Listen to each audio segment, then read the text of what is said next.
नमस्कार दर्शकों।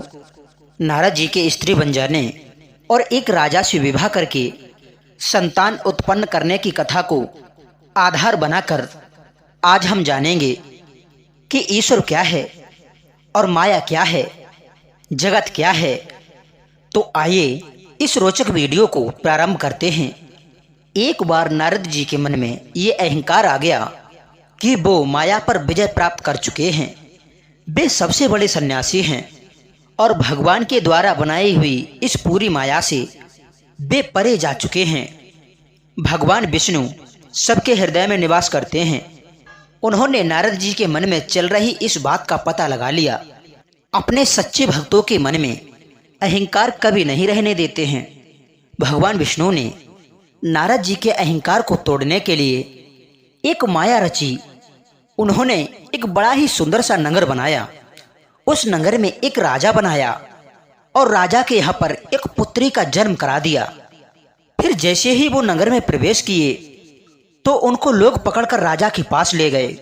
राजा ने कहा कि प्रभु, मेरी एक पुत्री हुई है। मैं चाहता हूं कि आप इसके हाथ को देखकर इसके जीवन की भविष्यवाणी करें, क्योंकि आपसे बड़ा सन्यासी मुझे दूसरा कौन मिलेगा। राजा की बात सुनकर नारद जी उस लड़की के हाथ को देखने लगे।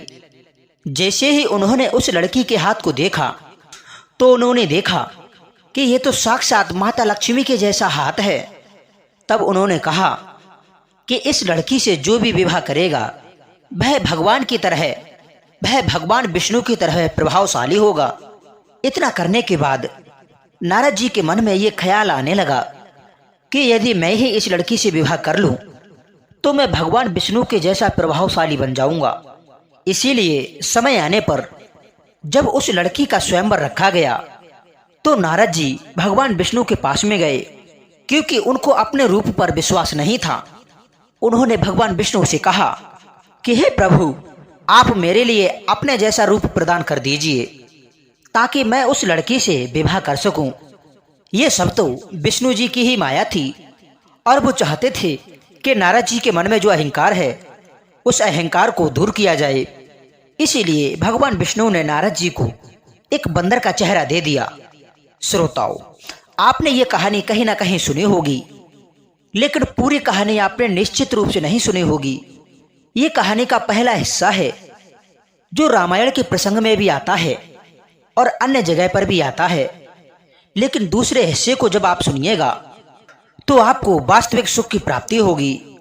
तो जब भगवान ने नारद जी को बंदर का चेहरा दे दिया तो भगवान विष्णु भी उस स्वयंवर में अपने सुंदर स्वरूप के साथ में पहुंच गए। और उस स्वयंवर में उस लड़की ने भगवान विष्णु के गले में वरमाला डाल दी। नारद जी के गले में उस पुत्री ने वरमाला नहीं डाली।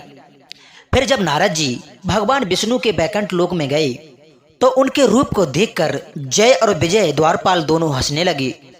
फिर नारद जी ने अपना चेहरा पानी में देखा तो उनके लिए एहसास हुआ कि भगवान विष्णु ने उनके साथ में छल किया है। अब नारद जी क्रोध से भर गए। उन्होंने जय और विजय को राक्षस होने का और भगवान विष्णु को धरती पर मनुष्य रूप में आकर स्त्री के विरह में तड़पने का श्राप दिया। लेकिन जैसे ही नारद जी ने भगवान विष्णु को श्राप दे दिया, उनका हृदय निर्मल हो गया, उनका क्रोध शांत हो गया। अब वो पश्चाताप करने लगे, हे प्रभु, मैंने ये क्या कर दिया है। तब भगवान विष्णु ने बताया कि हे नारद, ये सब मेरी ही माया थी। मैं चाहता था कि आपके अंदर जो अहंकार है कि आप माया से परे जा चुके हैं, आप उस अहंकार से बाहर निकलें। ये स्त्री कोई और नहीं, माता लक्ष्मी ही थी। तो इनका विवाह मेरे साथ ही होना निश्चित था। लेकिन इतना सब होने के बाद भी नारद जी के मन से अहंकार का लोप नहीं हो रहा था। वो इस बात को मानने पर तैयार ही नहीं थे कि ये सब भगवान की माया थी। उन्होंने कहा कि ये तो वास्तविकता थी, आप इसके लिए माया कैसे कह सकते हैं। माया तो तब होती जब मैं कुछ और महसूस करता और मुझे पता भी नहीं चलता। मैं तो एक सामान्य जीवन के रूप में इसे महसूस कर रहा था। तभी भगवान विष्णु ने एक और माया रची। उन्होंने नारद जी को स्त्री बना दिया और उनके मन का परिवर्तन भी स्त्री की तरह कर दिया। यानी कि एक तरह से आधुनिक विज्ञान में जो सिक्स चेंज का सिद्धांत है, कुछ उस तरह की क्रिया उन्होंने नारद जी के साथ में कर दी। अब वो नारद जी स्त्री हो गए और उनके मनोभाव भी स्त्री की तरह हो गए।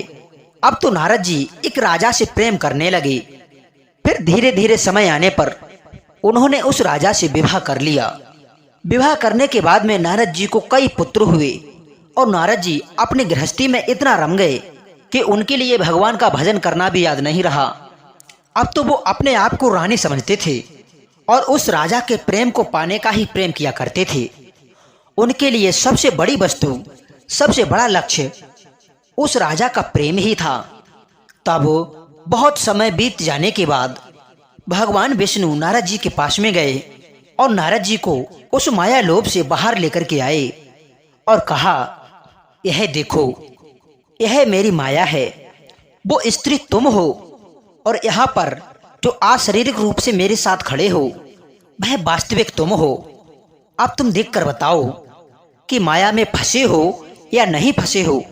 नारद जी ने निरपेक्ष होकर जब देखा तब उन्होंने देखा कि वो ही स्त्री के रूप में वहां पर राजा के साथ में जीवन यापन कर रहे हैं और यहाँ पर वो ही भगवान के साथ आधुनिक रूप से खड़े हैं। यहीं पर आचार्य के सिद्धांत का भी विचार आता है, लेकिन माया से निरपेक्ष होने का सिद्धांत अद्वैतवाद का सिद्धांत है। इसके बाद नारद जी ने भगवान विष्णु के चरणों में अपना मस्तक रख दिया। अब नारद जी के मन से अहंकार पूरी तरह से नष्ट हो चुका था। तब भगवान ने कहा कि जब तक ब्रह्म तुम स्वयं नहीं बन जाते हो तब तक तुम माया से परे नहीं जा सकते हो। मित्रों, आइए अब जानते हैं आचार्य शंकर का अद्वैतवाद माया, जगत और ईश्वर की व्याख्या कैसे करता है। तो आचार्य शंकर कहते हैं कि ब्रह्म एक है और जीव भी वास्तव में ब्रह्म का ही स्वरूप है। जो इस शरीर में आकर के ये सब भूल गया है कि वह ब्रह्म है। अद्वैतवाद के इसी मत को समझाने के लिए कबीर दास जी एक दोहा कहते हैं कि जल में कुंभ, कुंभ में जल है, बाहर भीतर पानी, कूटा कुंभ जल जल ही समाना, यही तथ्य कहे ज्ञानी। यानी कि जैसे किसी समंदर में एक घड़े के अंदर जल हो तो बाहर भी समंदर का जल है, घड़े के अंदर भी समंदर का जल है, दोनों एक ही हैं। उस घड़ा का आवरण है, जैसे ही वो घड़ा फूट जाता है जल आपस में मिल जाते हैं। फिर कोई उनके लिए अलग नहीं कर सकता कि कौन सा घड़े का जल है और कौन सा समुद्र का जल है। इसी तरह हमारे शरीर में आकर आत्मा ये भूल जाती है कि वह ब्रह्म का स्वरूप है। इस जगत और पूरे ब्रह्मांड की चर्चा करते हुए आचार्य शंकर इसे 3 भागों में बांटते हैं। वे कहते हैं कि सत्य, असत्य और मिथ्या से मिलकर ये पूरा ब्रह्मांड बना है। सत्य ब्रह्म की सत्ता है, वहां पर कुछ भी झूठ नहीं है, कुछ भी असत्य नहीं है, वहां पर केवल आनंद ही आनंद है, केवल सत्य ही सत्य है और वो है ब्रह्म। दूसरी बात असत्य की बताते हैं, जिसके बारे में हम कोई बात ही नहीं कर सकते हैं।